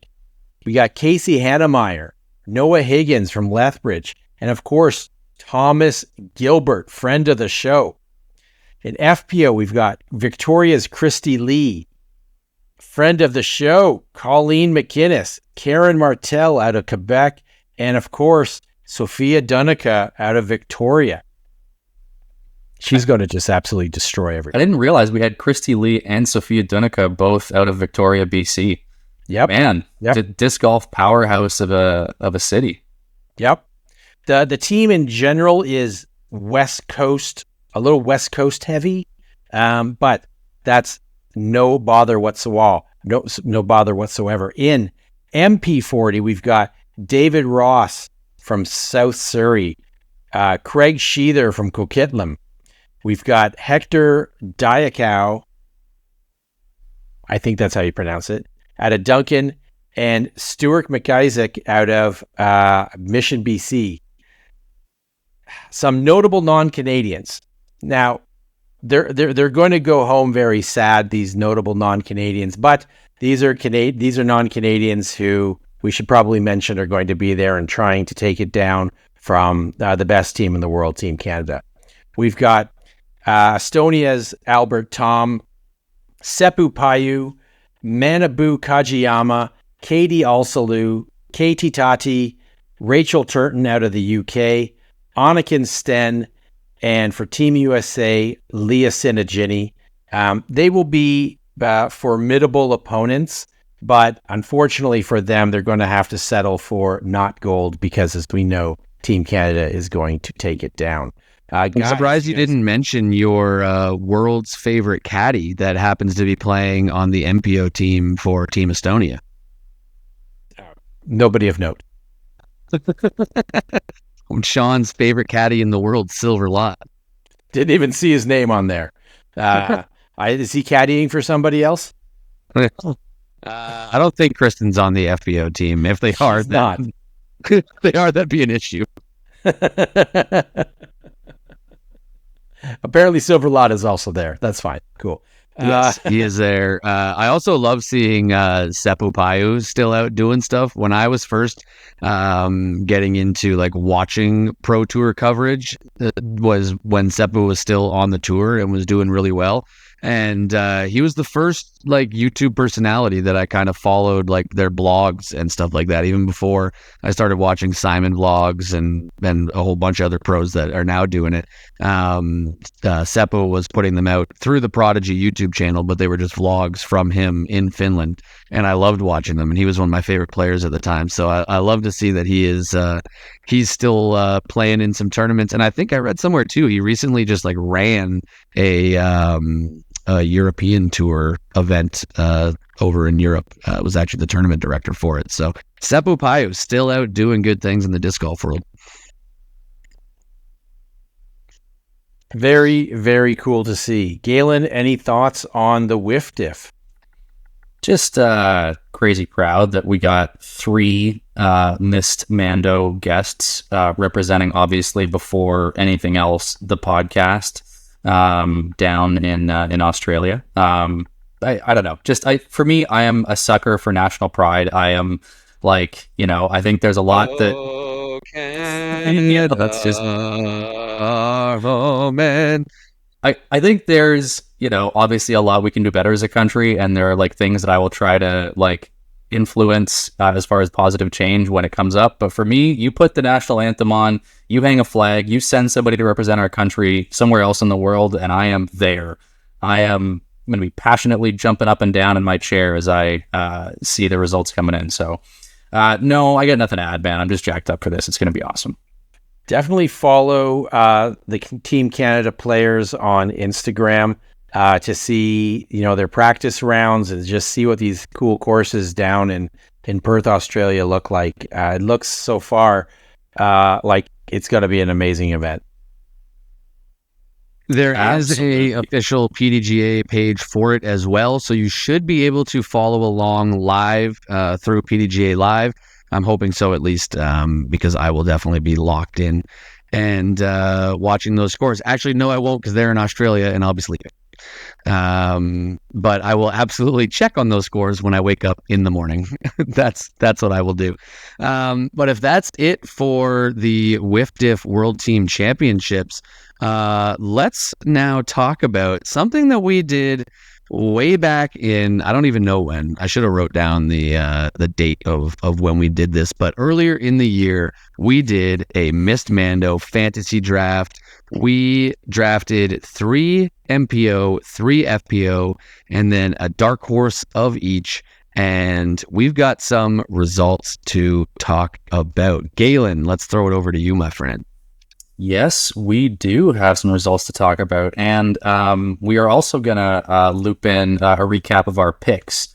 We had our fantasy choices that were season long, but also every episode of the pod, we had made picks for the tournaments that were upcoming. So we'll go through all of that. I think a logical first place to start, and thanks to Robbie for doing the legwork of getting this together, would be with the draft. There's a lot of stuff that makes sense in hindsight. With hindsight, but some things where you're like, wow, what a different reality we were living in just a few short months ago, where some picks seem like crazy value and some picks kind of fell a little bit flat. So I'm just going to take us through the draft to start, and then we'll go through what those results looked like. So we did snake style. So I had the first pick and chose, as was the only logical choice, I think, going into this season, Kristen Tatar, first overall. Robbie went next and took AB, Anthony Barella, at 2, which at the time, which was after, I believe, the first 1 or 2 tournaments of the year, with the form he was on. I was like, I can't even remotely disagree with that. I think it was actually like 4 tournaments in, so he had like 2 wins, really a second place, and a 4th in 4 tournaments. Like, they never missed the top 4 in 4 tournaments. It seemed like a lock at the time. 100%. And he had some more good in the season later on, but just a little bit of bad with it, some up and down. Next up was Sean with the back-to-back picks in the snake draft style, taking Missy Gannon and Owen Scoggins. Just pretty flawless picks if you look at their performances over the course of the year. Multiple major wins, Elite Series wins. Love it. Then back to Robbie with Evelina Salonen at 5. Also a great pick. And then at 6 and 7, if you're looking at how things have gone, world champ, at how things have gone at the end of the season, might be going, there's a couple of names that I haven't heard yet. Calvin Heimberg won at 6, and then one of those names, I got Gannon Burr at 7. I'm pretty happy with that as a choice. That's crazy. And then it went back over to Robbie, his bestie of the season, Holland Hanley, at 8th. Shawnee G took Val Mandahano and Nicholas Antala at 9-10, both very, very solid, especially Nicholas had some killer performances this year. Robbie took Kyle Klein at 11. I took Ella Hansen at 12 and Natalie Ryan at 13. and went back to Robbie for Ricky Wysocki, who might be, I mean, Gannon had a hell of a season, but Gannon at 7, I think I'll take Ricky at 14 as value pick of the draft. That was crazy. It's got to be one of those two for sure. But yeah, Ricky all the way down at 14 is wild. Crazy. Super crazy. And I liked the next picks after Ricky, Matty O from Shawnee, which I thought made sense. And then you and I were talking about this a few minutes ago, Robbie. I was like, and then Mason Ford at 60. Like, I mean, like nothing against Mason Ford, but I did not think he was going to get chosen in our little fantasy draft. I also, I'm going to be honest, did not think Heidi Line was going to get chosen, but Robbie took Heidi Line at 17. And I went Ezra Robinson at 18 to close out our standard picks. And we then went to our dark horses. So I'm going to run us through our dark horses. And then if you guys want to add anything about like sort of what you were thinking through as you were making these choices, then we can head into the results afterwards. For the dark horse, we set some specific parameters. Does anyone remember what it was? I think it was outside of the top 20. I see Sean Johnson outside of the top 20 for MPO and outside of the top 30 for MPO. That sounds about right. I think so. Yeah, it was. If that's not right, that's right in the neighborhood of what we were doing. So I went, and it was for the current disc golf pro tour standings at 4 events into the season. Yeah. Thank you for that clarification, sir. And so I went with Haley King and Paul Macbeth, and 2 players that I think at the start of like 2023, if you'd gone, these will be the dark horse choices next year, people would have gone, what? You crazy? And another one went, and sorry, I'm just going to do them by who chose them, not the order they were picked in. So I went Haley King and Paul Macbeth as my 2. Robbie had Eagle McMahon and Paige Pierce. Again, 2 players that I like, as if there would be, a situation where those guys would be picked as dark horses. And then Raven Klein and James Proctor for Shawnee G. So I don't really have anything like major to add for mine. I didn't really have any strategy. I had sort of like a rough ranking of players that I liked, folks that I thought would be good picks. But, I just sort of did it standard fantasy draft style and went, this seems like the best player on the board. I would like that player. Maybe over to Sean next, if you have anything you want to add on some of your guiding principles, or anything, any details you want to fill in that I may have missed here. So this was done with the app Hyzerbase, and the way that Hyzerbase works is you get, was it 1 point? Was it 1 point for a par? It's like 1 point for a par, 2 points for a birdie. Yeah. 3 for an eagle, or maybe even more than that, and then negative points for bogeys and stuff like that. Yeah, so every shot during the season was tracked, and that's how the total scores was. So it wasn't just a win-loss record or a ratings record. It was every shot gave you a point or you lost a point. Yeah, so I just, as you're going through that, Sean, I figured I'll see if I can pull it up, and I'll give you the scoring model here. So if you shot par, you took 1 point. A birdie was 3 points. An eagle was 7. If you managed an albatross, that was worth 12 points. And for every stroke that you shoot over par, you lose a point. So, for instance, the example they use is a triple bogey would be negative 3 points. And you can also get an extra 5 in addition to the albatross, eagle, birdie, what have you, by taking an ace. So an ace would have been worth 5 points as well. So it was just scored stroke by stroke. My boy Matty O with his ace on 14 at MVP got me a little bit of extra points. Thank you, Matty O. So we're going into this, I think just as a refresh, my strategy was there were fewer top level FPO players available. And so I wanted to make sure that I got them first.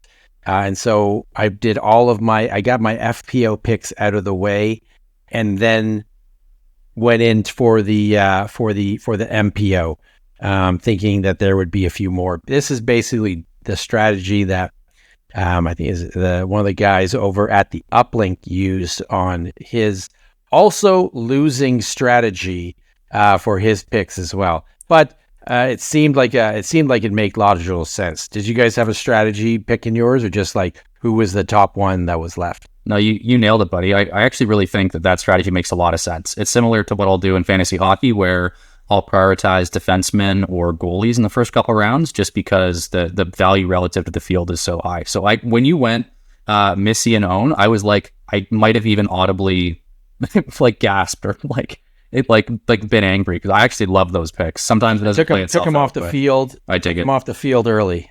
Yeah, 100%. And no, like I said, for me, I just sort of pulled together rankings. I wasn't so heavy in my weighting. I thought Kristen was the most dominant player, so having the first overall pick, that was an easy one for me. And then I just looked down my list to see who was still on the board and where I had them.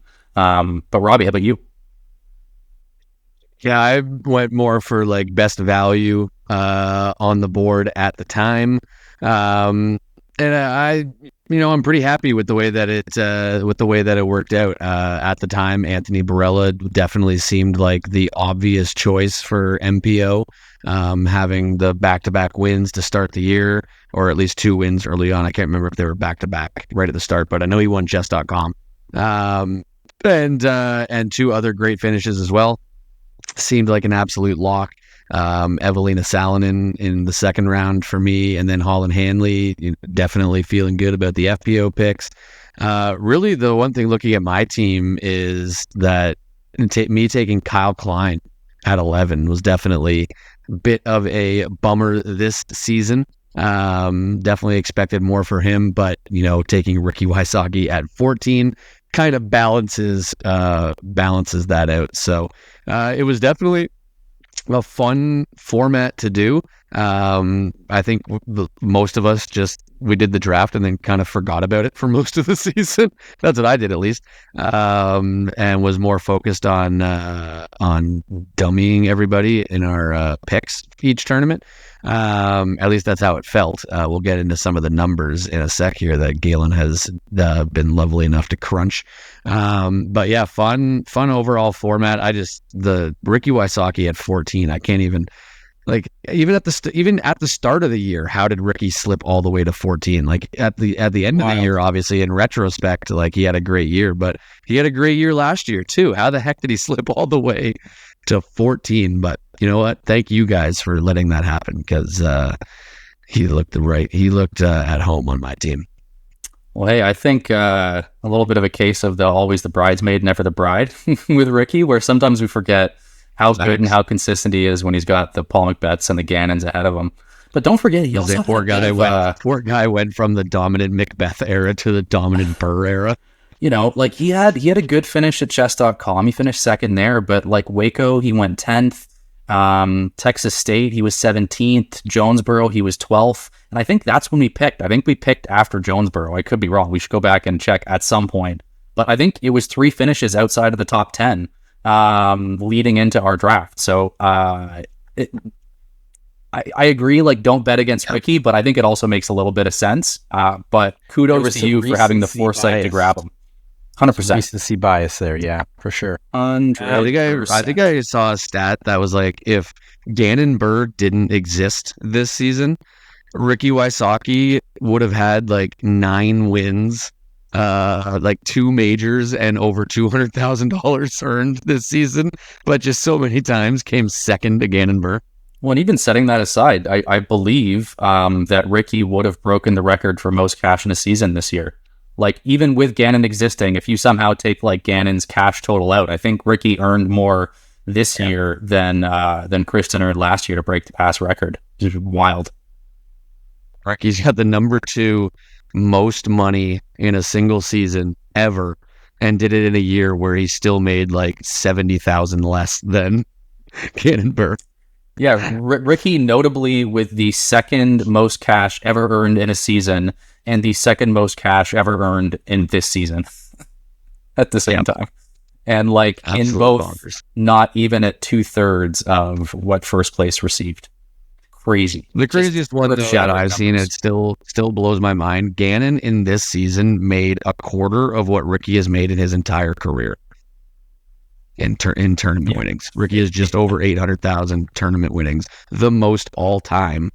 And Gannon Burr made 200,000 this year. Obviously, purses have grown substantially, but still, that's great. Gannon's not even going to be 30, and he's going to have the highest career earnings in PDJ history. Yeah, no, and I mean, of course, the purses have grown. I think you have to account for inflation in some way too, and maybe give an extra bump. But just looking at the raw numbers, the fact that he's at 25% or more of the lifetime earnings of the highest earning players ever, and he's not 20 years old yet, is He's 19. Just totally crazy. Bonkers. Yeah. Okay, let's move on to some of the point totals, Galen. Yeah, I was going to say, I mean, if we're just going to talk about how great Gannon and Ricciard would be here all night. So why don't we get to our recap on points? And so we've got it segregated by division and then a total at the end. So Robbie just slightly edging out Sean on the FPO side. Robbie with 4,570 points for first amongst the three of us in FPO. Just slightly edging out Sean and his own and Big Money Missy, which I was actually surprised to see. But the numbers are what the numbers are. Robbie at 4,570, Sean at 4,475, so less than 100 points between you two. And then I was just a half beat behind on the FPO side at 4,161.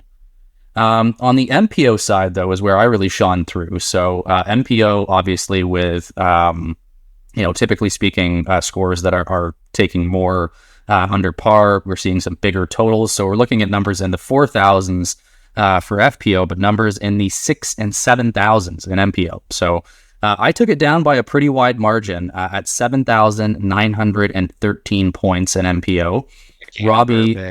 Yeah, Gannon Burr was huge. But hey, man, Calvin is also a player, and Ezra Robinson's pretty good too.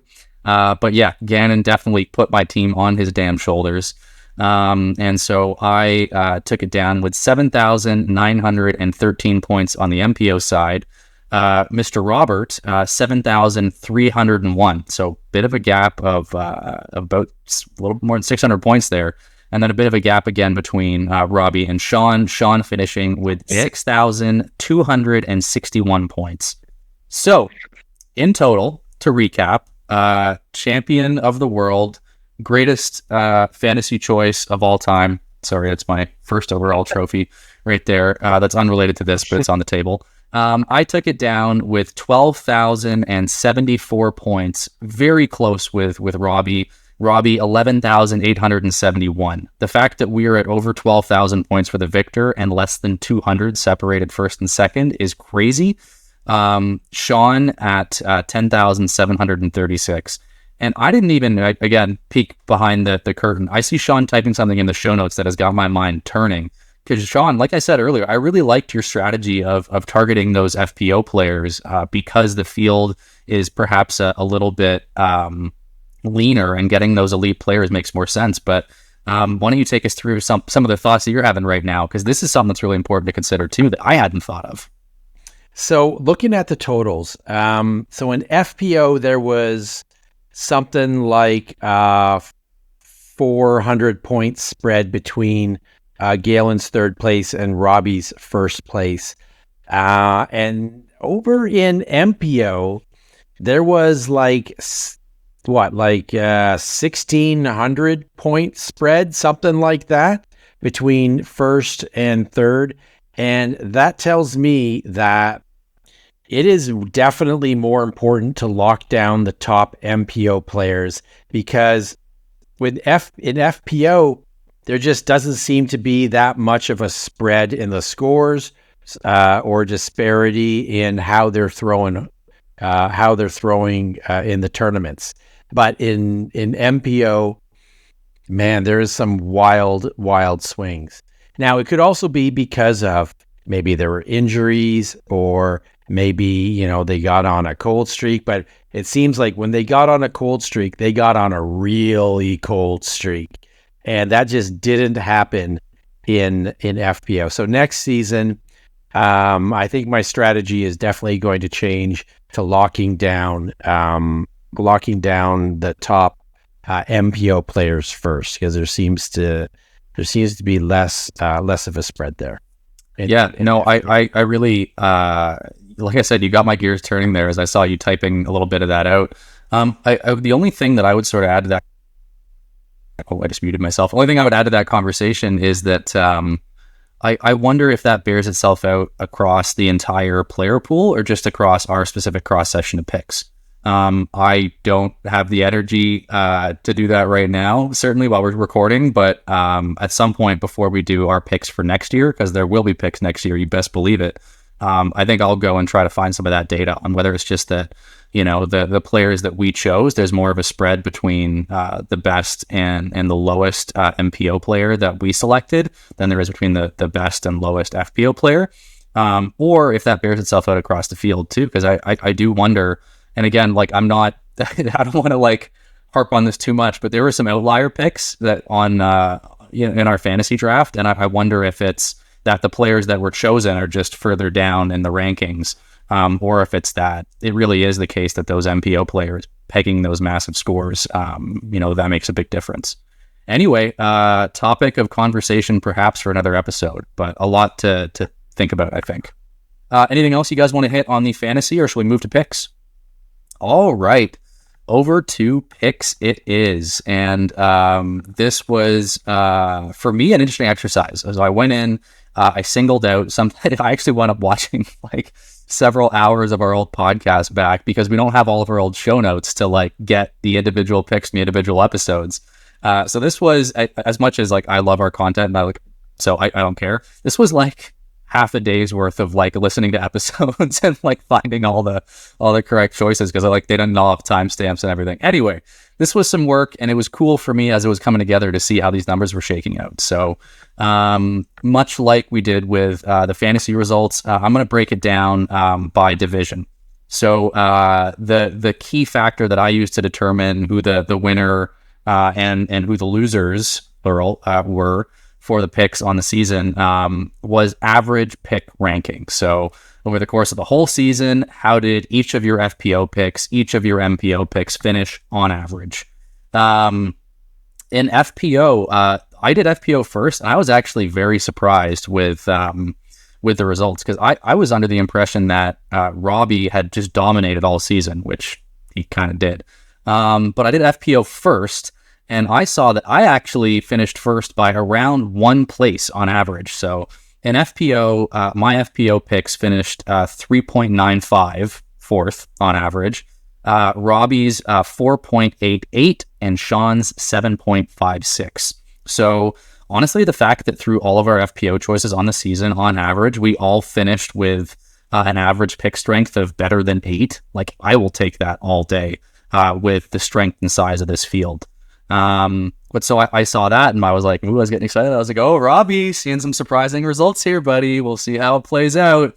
And then surprise, surprise, Mr. Robert Holden himself pulled a rabbit out of his hat over on the MPO and aggregate side. So Robbie, over on MPO, your average pick performance was 9.92, which I think I'd sort of say the same as we were just saying about FPO, like with the size of the fields that we're seeing and the strength of the fields that we're seeing, to average a top 10 pick every week all year. Yeah, kudos to you, man. That is crazy.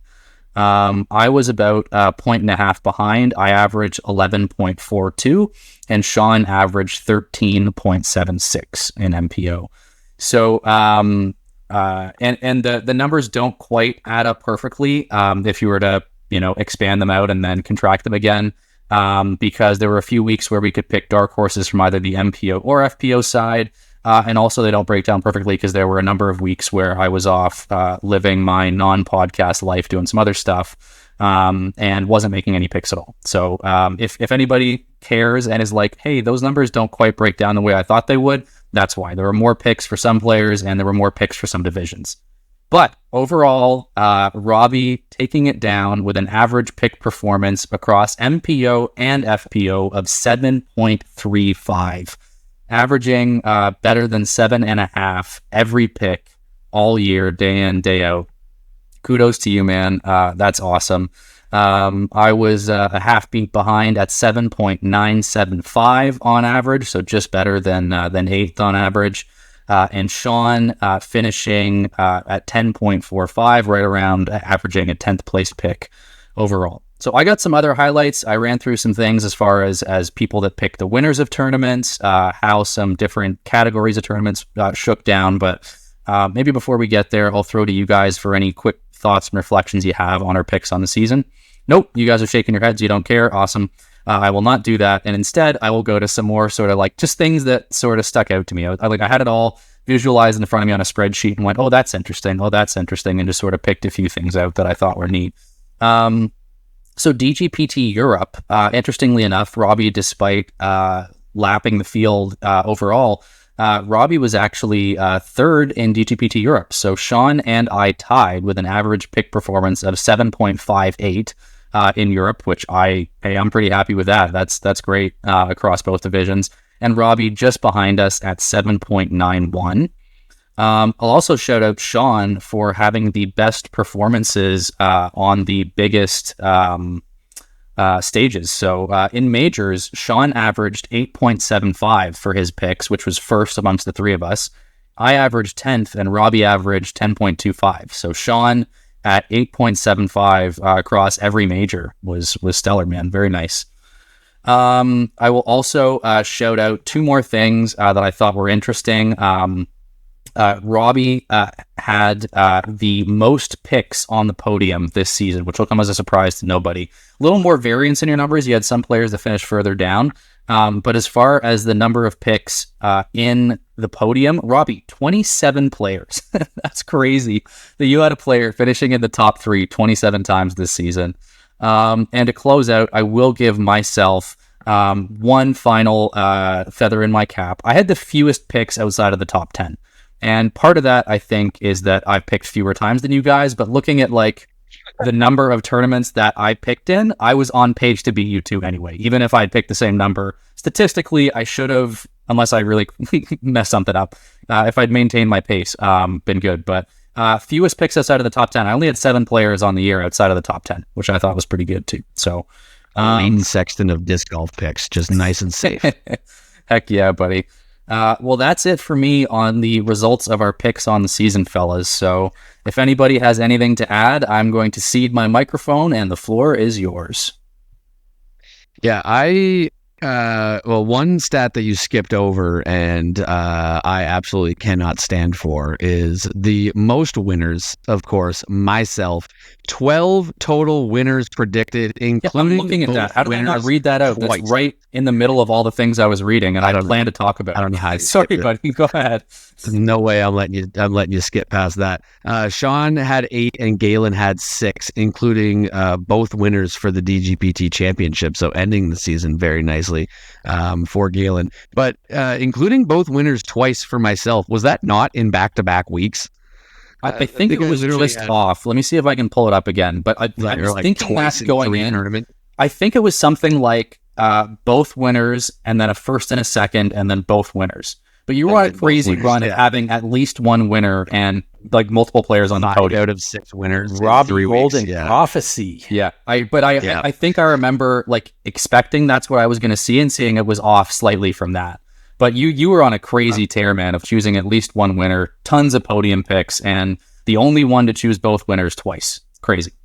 Well, and that goes into my next point, which is I'm kind of surprised that I had the lowest average in DGPT Europe events, because I'm pretty sure it was right around that time when I did that double winners prediction, because somehow you guys kept letting me get Silva Saarinen on the FBO side, and she just kept winning every single event over there.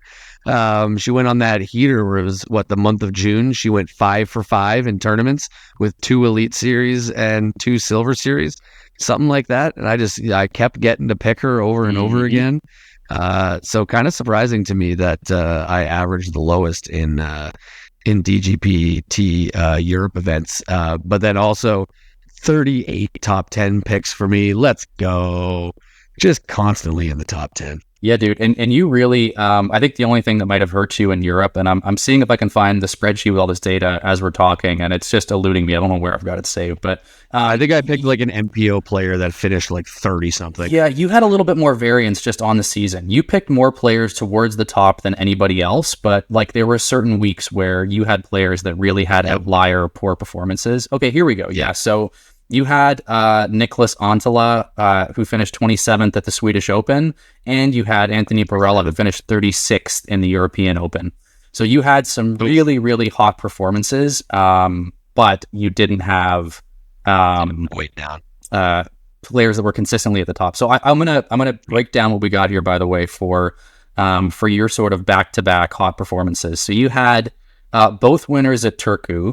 And then you had Ricky in first and Holland in second at the Preserve.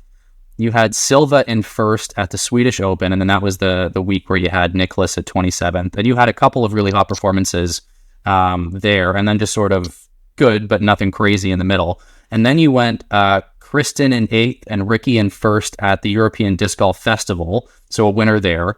Followed up by Holland and Gannon, both winning Ledgestone. Followed up by Owen winning Idlewild. So there were two stretches where you had a winner 3 weeks in a row, and where you had at least 4 podium performances amongst 6 choices in 3 consecutive weeks. Jeez.